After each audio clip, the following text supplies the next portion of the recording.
Lebanon के संगठन Hezbollah पर एक ऐसे तरीके से हमले हुए हैं जिससे पूरी दुनिया हैरान है।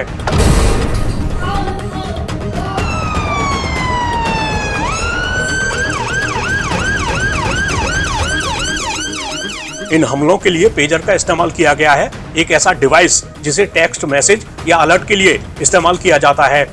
तो कहानी यह है कि लेबनान में करीब 3000 पेजर फटे हैं और बड़ी संख्या में हिजबुल्लाह के लोग हताहत हुए हैं।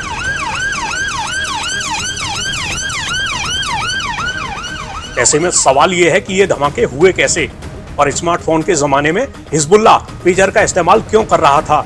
इन सवालों के जवाब बेहद दिलचस्प हैं। न्यूज एजेंसी रॉयटर्स के मुताबिक एक सीनियर लेबनीज सिक्योरिटी सोर्स और एक अन्य सोर्स ने दावा किया है कि इजराइल की मोसाद स्पाई एजेंसी ने मंगलवार को हुए धमाकों से महीनों पहले 5000 पेजर के अंदर विस्फोटक लगाए थे। ये ऑपरेशन हिजबुल्लाह की सुरक्षा में सैन्य का ऐतिहासिक मामला बन गया है। दावा है कि लेबनान में धमाकों की इस साजिश को कई महीनों से रचा जा रहा था। हिजबुल्लाह ने जो 5000 पेजर मंगाए थे उसके बारे में कई सूत्रों का कहना है कि वो इस साल की शुरुआत में लाए गए थे। हिजबुल्लाह के ऑपरेशन के बारे में जानकारी रखने वाले दो सूत्रों ने रॉयटर्स को बताया कि हिजबुल्लाह के लड़ाके इजरायली लोकेशन ट्रैकिंग से बचने की कोशिश में पेजर का इस्तेमाल कम तकनीक वाले संचार के साधन के रूप में कर रहे थे। दावा है कि मोसाद ने लड़ाकों तक इन पेजर के पहुंचने से पहले ही उनमें विस्फोटक लगा दिए थे। दरअसल हिजबुल्लाह ने अपने सदस्यों और समर्थकों को चेतावनी दी थी कि उनके फोन इजरायली जासूसों से भी ज्यादा खतरनाक हैं। उन्हें या तो तोड़ देना चाहिए या फिर लोहे के बक्से में बंद कर देना चाहिए। इस चेतावनी के साथ ही हिजबुल्लाह ने अपने सदस्यों को पेजर बांटने का विकल्प चुना, लड़ाकों से लेकर इसकी राहत सेवाओं में काम करने वाले डॉक्टरों तक। इस बारे में रॉयटर्स ने एक सूत्र के हवाले से बताया है, मोसाद ने डिवाइस के अंदर एक बोर्ड इंजेक्ट किया जिसमें विस्फोटक सामग्री थी। इसका पता लगाना बहुत कठिन था, यहाँ तक कि आम स्कैनर से भी। सूत्र ने कहा कि जब इन पेजर पर एक कोडेड मैसेज भेजा गया तो करीब 3000 पेजर धमाके के साथ फट गए।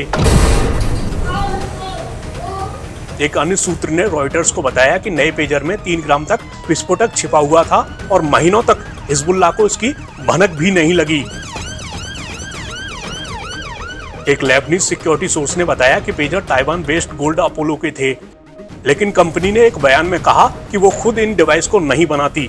गोल्ड अपोलो ने कहा कि इन्हें BAC नाम की कंपनी ने बनाया था जिसके पास उसके ब्रांड का इस्तेमाल करने का लाइसेंस है। इस बीच ईरान समर्थित हिजबुल्लाह ने इजराइल के खिलाफ जवाबी कार्रवाई करने की कसम खाई है। उसने इजराइल को कठोर सजा देने की धमकी दी है।